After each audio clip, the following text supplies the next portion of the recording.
I first saw it reported in the Daily Herald.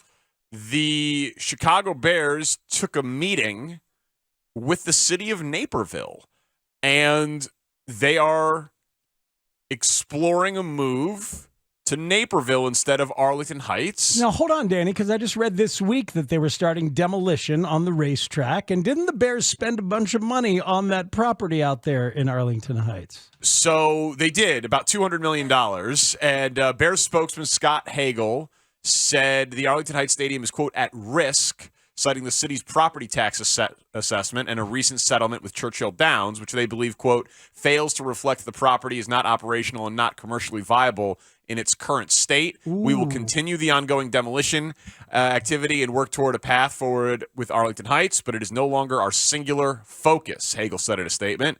It is our responsibility to listen to other municipalities in Chicagoland about potential locations that can deliver on this transformational opportunity for our fans, our club, and the state of Illinois. So, wow. Property taxes are a problem in this state. Yeah, talk about relatable. You know how sometimes we say that, like, we really can't relate to these world-class athletes and these billion-dollar organizations in the billionaire class?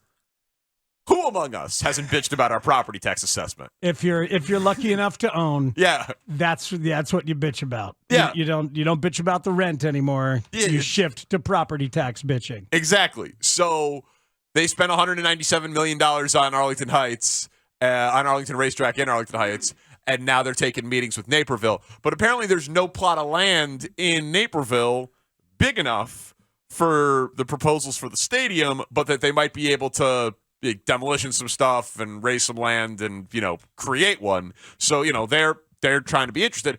I will tell you, this strikes me as leverage. Right?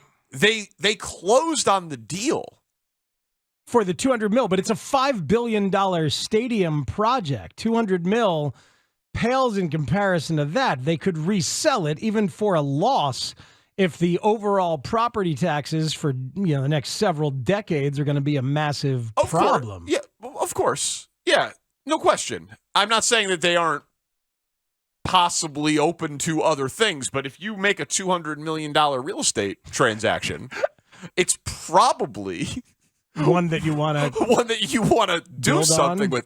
I don't think they were buying it to flip it. You know what I mean?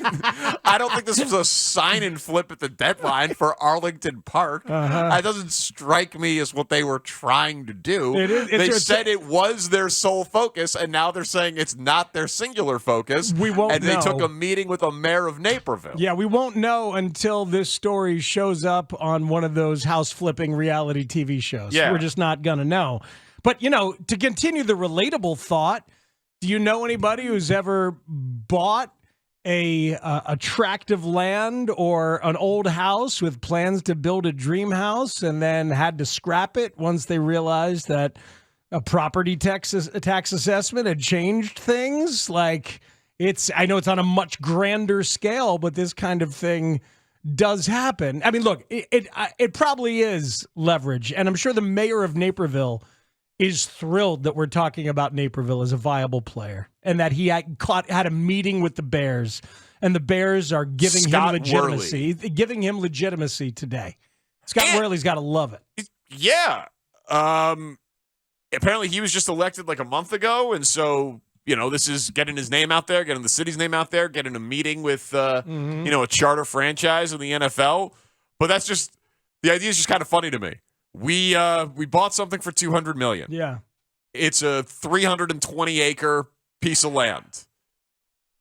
This other place doesn't have any amount of land nearly big enough. But they would destroy anything in their town. But we'll destroy it all. We'll knock it down for you. You tell us what you want to destroy. Oh, you know what you want to do where that Buffalo Wild Wings is? It's gone. Those people's houses need more space than the Buffalo Wild Wings. It's a nice Buffalo Wild Wings in Naperville. You realize what this does, though? This, quote, it is our responsibility to listen to other municipalities in Chicagoland. That opens it up to everybody. Oh. Absolutely everyone. Pick a town. Well, JD, I think you nicknamed him the Palatine Pounder.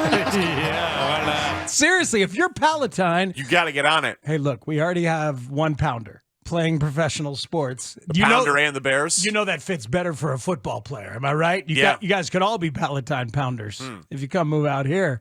Interesting thought. Seriously, Palatine, absolute. Change the name of the team. We're the Palatine Pounders. And Pounders. That's daunting. But I don't know if Talkman would like it. Pounders v. Packers on Sunday Night Football. I don't know if JD would like it. Yeah. But seriously, anybody. I mean, Schaumburg. Schaumburg is where all the big box stores go. Put a big box stadium out there. Tear down that IKEA. Let's go. Oh, that IKEA is great. It's going nowhere. Tear down the IKEA in Bolingbrook. Bolingbrook sucks. Oh, here we go. Yo, man, get rid of Bolingbrook. The classic Schaumburg-Bolingbrook rivalry has been renewed. All right, let's open up the phone line, 302-644-6767. Do you have 300 acres of land? I was raised in that IKEA. Do you have 300 acres of land, and do you want the Bears to be your neighbor? I know you're right. Like, people make back out of deals because of property tax assessment all the time. That's true. But I would think that if you were trying to come up with leverage, a key component would be we have space. Like, it's right there in the story. Like, yeah, we definitely don't have the space for an NFL stadium. Oh, okay. My God. Phenomenal text coming in. Tear down the Brookfield Zoo. Keep the Bears as mascots. Bada bing, bada boom. There you go. Yes. That's not bad. Right? Medina Country Club is useless. Go ahead and put it there. Oh, that's a nice course. Yeah. I don't know if I can. I don't know if I can Gotta be sign that. off on that. Mm-hmm. I mean, we need all the good courses around here we can get. Corey in Whitewater, Wisconsin wants them close by. I see a multi-use facility for the UW Whitewater Warhawks and the Chicago Bears. Not in Wisconsin. No, it's got to be Corey? Chicagoland. Yeah, we can't do that. Yeah, but we won't rule out Northwest Indiana. Right? The region's got to be there. No, we for sure will. I think we should. Yeah, for pretty much everything. Okay. Certainly for talk show hosts. Am I right? Yeah. That's terrible. See ya. Why'd you take a shot at Haugh like that? It wasn't. It was at Mac. But now I feel bad. I know. It should be at Haugh. And Hey, you got a lot of people to apologize I know, to at the end I of this wanna segment. apologize to everybody. Pull out your phone right now. David, have a crab leg, dude. Preemptive apologies. Well, I think the property tax issue is not going anywhere. To be serious about this for a moment, why, because as a racetrack, it had only been valued at $48 million. And so they wanted to get property taxes on that kind of thing. But then Churchill Downs now changes the math of the whole thing. And you've got a potential property tax nightmare on your hands for the length of time that you build the stadium. So, yes, you're right. It's a leverage play. But I don't know if it's going to work, and if it's not going to work, then they might have to scuttle this deal of 197.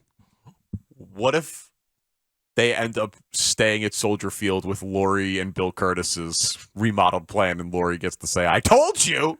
Then Bill Curtis would definitely come on the show.